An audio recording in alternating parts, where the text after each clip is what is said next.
Welcome back to The Takeout. Welcome to the Conversation Corner. 52 days ago, that was the last time the House was in session and cast a vote of any kind. Tonight, many House members are heading back to Washington per the order of House Speaker Mike Johnson. I'm joined now by California Democratic Congressman Jimmy Gomez. Congressman, your district's in L.A. I want to give my audience a little bit of your biography. You went to community college when you started your educational journey. You worked at a Subway and a Target. Before you got into state and federal politics, you were a union organizer and union political operative. With all that as a background, how does this shutdown deal, negotiated by 7 Senate Democrats and 1 Senate independent, land with you? Well, I think it's one of the weakest deals I've ever seen in my life because they didn't get really anything in return.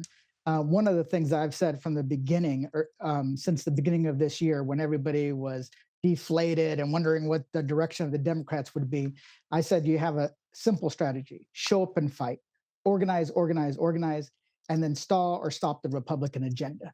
And that's how we win the American people back, because they want to see us fighting for them, for the working class, fighting every single day. But you got to show up and fight. And this capitulation of these 7, 8 senators shows that they still don't understand the moment we're in. And the moment we're in is that we're fighting for the future of not only our country, but the future of working people. And they want to see us lay everything on the line. They don't care if you lose every single vote. They want to see you put up a fight. Nobody roots for a boxer that says no mas or a team that walks off the field. You got to put up a fight. They put up a fight for 52 days, and then they capitulated at the last minute and still didn't get anything. It doesn't make sense to me. They should have held out. My people in my district told us to hold on, not to capitulate, not to give up, and they appreciated the fight, because that's what this is about, because they know that Donald Trump and Republicans don't care about them.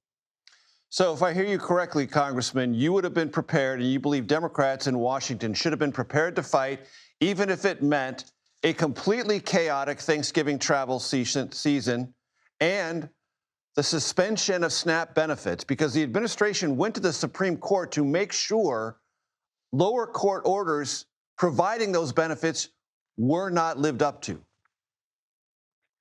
There's a thing I learned early on: you don't negotiate with legislative terrorists.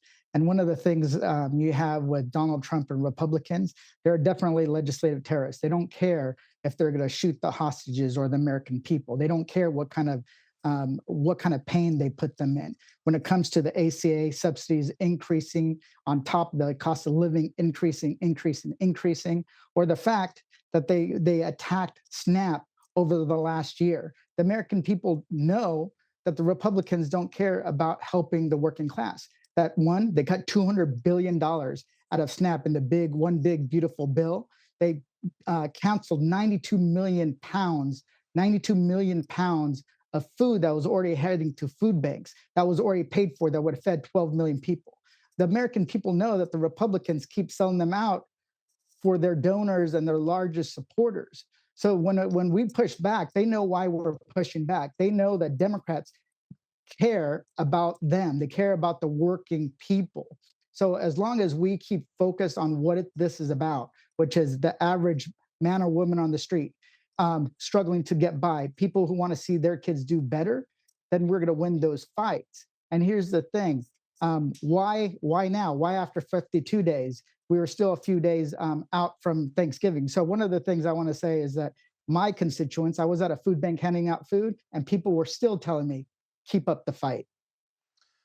This is working its way through the Senate. When it gets to the House later this week, do you expect it to pass, even though you'll be a no? Not sure, because we don't really know where the Republicans are, right? You had Mike Lawler, Marjorie Taylor Greene, a bunch of them saying they should do something about the expiring ACA subsidies that were increasing the cost of health insurance in their own districts. So we don't know exactly what's going to happen. I suspect Donald Trump will twist some arms and make sure that the Republicans get on board. But here's the thing: those ACA subsidies expiring disproportionately impact states, red states that never expanded Medicaid. So they're going to feel it even more. So I think this is bad news for them, even if they are able to pass the CR to get the government open. I've heard several Democrats tell me today, Congressman, I'd like your opinion of this. We had to end this at one point or another. We elevated the issue of health care. That's a net benefit for us. No one's going to remember about who won or lost this shutdown 3 months from now. We need to move on. Well, I think one of the things we did do was bring attention to these ACA subsidies. When I say show up and fight, organize, organize, organize, install the Republican agenda, it's to bring the attention of the American people to what's going on in Washington. If not, things happen in the dead of the night, and then Republicans try to blame Democrats. So this fight did bring attention to the fact that the ACA subsidies are expiring, their cost of living is going to go up, that Republicans are using SNAP against them, and Mike Johnson is delaying the swearing in of Alita Grajava to prevent her signing the discharge petition to bring out the Epstein files. So one of the things it did do was bring attention. You know, in the end, who knows? I'm not in the room with the senators, but I would have been fighting every step of the way if I was in those rooms to get the Republicans to come to our side, to get them to cave. But we will never know what would happen if this would have lasted maybe a few more days. So nobody can really truly say that this is what had to happen and this is when the time it had to happen. They could have still played it out a few more days. Congressman Jimmy Gomez, Democrat, Los Angeles. Appreciate the time, sir. Thank you. Of course. Senator